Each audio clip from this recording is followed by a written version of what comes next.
ಅಯೋಧ್ಯೆ ಶ್ರೀರಾಮ ಮಂದಿರದ ದೇಣಿಗೆ ಕಳ್ಳತನ ಪ್ರಕರಣ ದೇಶಾದ್ಯಂತ ಸದ್ದು ಮಾಡ್ತಾ ಇದೆ. ದೇಣಿಗೆ ಕಳ್ಳತನ ಕೇಸ್ ಕಾಂಗ್ರೆಸ್ಗೆ ಅಸ್ತ್ರ ಆಗಿದೆ. ನಾನು ಕೊಟ್ಟ ದೇಣಿಗೆಯನ್ನ ವಾಪಸ್ ಕೊಡಿ, ಇಲ್ದಿದ್ರೆ ಅಯೋಧ್ಯೆಯಲ್ಲಿ ಮೊಕದ್ದಮೆ ಹೂಡ್ತೇನೆ ಅಂತ ಹಿರಿಯ ಕಾಂಗ್ರೆಸ್ ನಾಯಕ ದಿಗ್ವಿಜಯ್ ಸಿಂಗ್ ಹೇಳಿದ್ದಾರೆ. ನಾನು ನೀಡಿದ ದೇಣಿಗೆಯನ್ನ ದುರುಪಯೋಗ ಪಡಿಸಿಕೊಂಡು ಲೂಟಿ ಮಾಡಲಾಗಿದೆ. ಹಣ ನನಗೆ ಹಿಂತಿರುಗಿಸಬೇಕು. ನಾನು ಅದನ್ನ ರಾಮಾಲಯ ಟ್ರಸ್ಟ್ನಲ್ಲಿ ಠೇವಣಿ ಇಡಬಹುದು. ನನಗೆ ಪೊಲೀಸರ ಮೇಲೆ ನಂಬಿಕೆ ಇಲ್ಲ ಅಂತ ಹೇಳಿದ್ದಾರೆ. ಶಾಲೆಯಲ್ಲಿ ಅಸ್ವಸ್ಥಗೊಂಡಿದ್ದ ವಿದ್ಯಾರ್ಥಿನಿಯನ್ನ 6 ಕಿಲೋಮೀಟರ್ ವರೆಗೆ ಹೆಗಲ ಮೇಲೆ ಹೊತ್ತುಕೊಂಡು ಸಾಗಿ ಶಿಕ್ಷಕಿ ಆಸ್ಪತ್ರೆಗೆ ಸೇರಿಸಿದ್ದಾರೆ. ಆಂಧ್ರಪ್ರದೇಶದ ಪಾರ್ವತಿಪುರ ಮಣ್ಯಂ ಜಿಲ್ಲೆಯ ಗುಮ್ಮಲಕ್ಷ್ಮೀಪುರದಲ್ಲಿ ಶಿಕ್ಷಕಿ ಕಾರ್ಯಕ್ಕೆ ಭಾರಿ ಪ್ರಶಂಸೆ ವ್ಯಕ್ತವಾಗಿದೆ. ಆದಿವಾಸಿ ಬಾಲಕಿಯರ ಕಲ್ಯಾಣ ಶಾಲೆಯಲ್ಲಿ 7ನೇ ತರಗತಿ ವಿದ್ಯಾರ್ಥಿನಿ ಭುವನೇಶ್ವರಿ ಅಸ್ವಸ್ಥಗೊಂಡಿದ್ಲು. ಕೂಡಲೇ ನೆರವಿಗೆ ಧಾವಿಸಿದ ಶಿಕ್ಷಕಿ ಆಕೆಯನ್ನ ಕಲ್ಲು ಮುಳ್ಳಿನ ದಾರಿಯಲ್ಲಿ ಹೊತ್ತು ಸಾಗಿದ್ದಾರೆ. ಬಳಿಕ ಆಸ್ಪತ್ರೆಗೆ ದಾಖಲಿಸಿ ಚಿಕಿತ್ಸೆ ನೀಡಿದ್ದು ವಿಡಿಯೋ ವೈರಲ್ ಆಗಿದೆ.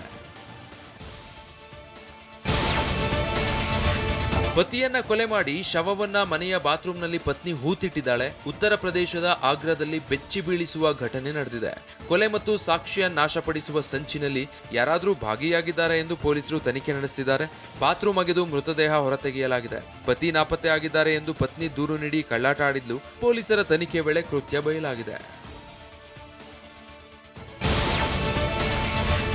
ವಜ್ರ ಕದ್ದಿದ್ದ ಖತರ್ನಾಕ್ ಕಳ್ಳಿ ರೀಲ್ಸ್ ಹಾಕಿ ತಗಲಾಕೊಂಡಿದ್ದಾಳೆ. ಡೆಹ್ರಾಡೂನ್ ಮಹಿಳೆ 10 ಲಕ್ಷ ಮೌಲ್ಯದ ವಜ್ರಹಾರ ಧರಿಸಿ ಸೋಷಿಯಲ್ ಮೀಡಿಯಾದಲ್ಲಿ ರೀಲ್ಸ್ ಪೋಸ್ಟ್ ಮಾಡಿದ್ಲು.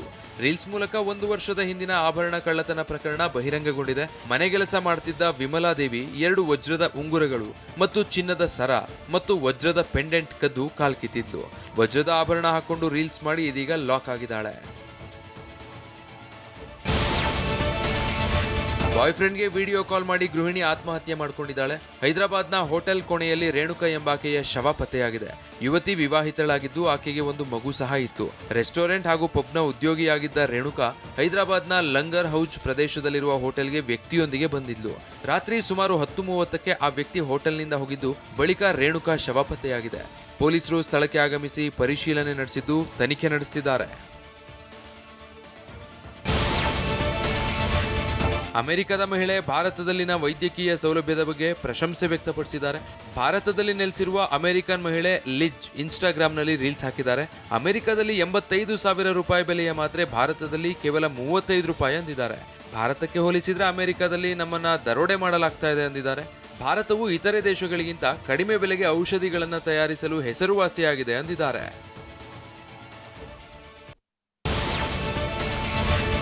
ಇಂದು ಭಾರತ ವರ್ಸಸ್ ಇಂಗ್ಲೆಂಡ್ 2ನೇ T20 ಕದನ ನಡೆಯಲಿದೆ.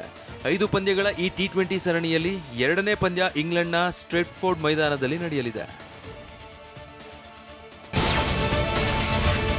ವೈಭವ್ ಸೂರ್ಯವಂಶಿ ಬಗ್ಗೆ ಭಾರತ ತಂಡದ ಮಾಜಿ ನಾಯಕ ಕಪಿಲ್ ದೇವ್ ಕೊಂಡಾಡಿದ್ದಾರೆ.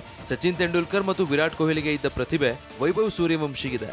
ಆದರೆ ವೈಭವ್ ಮೇಲೆ ಈಗಲೇ ಸಾಕಷ್ಟು ಒತ್ತಡ ಹೇರಬೇಡಿ, ಅವರನ್ನು ಆಡಲು ಬಿಡಿ, ಉಸಿರಾಡಲು ಬಿಡಿ ಅಂತ ಕಪಿಲ್ ದೇವ್ ಹೇಳಿದ್ದಾರೆ. ವೈಭವ್ ಸೂರ್ಯವಂಶಿ ಐರ್ಲೆಂಡ್ ವಿರುದ್ಧದ ಟೂರ್ನಿಯಲ್ಲಿ ಆಡಬೇಕಿತ್ತು. ಅಲ್ಲಿನ ಪಿಚ್ ನಿಧಾನಗತಿಯದ್ದು ಮತ್ತು ಸ್ಪಾಂಜಿ ಟ್ರ್ಯಾಕ್. ಅದು ಸಣ್ಣ ಮೈದಾನ ಆಗಿದ್ರಿಂದ ವೈಭವ್ ಸ್ಟೇಡಿಯಂನಿಂದ ಹೊರಕ್ಕೆ ಹೊಡಿತಾ ಇದ್ರು. ಸಾಧ್ಯವಾದಷ್ಟು ಬೇಗ ವೈಭವ್ಗೆ ಅವಕಾಶ ನೀಡಿ ಹೀಗಂತ ರವಿಶಾಸ್ತ್ರಿ ಹೇಳಿದ್ದಾರೆ.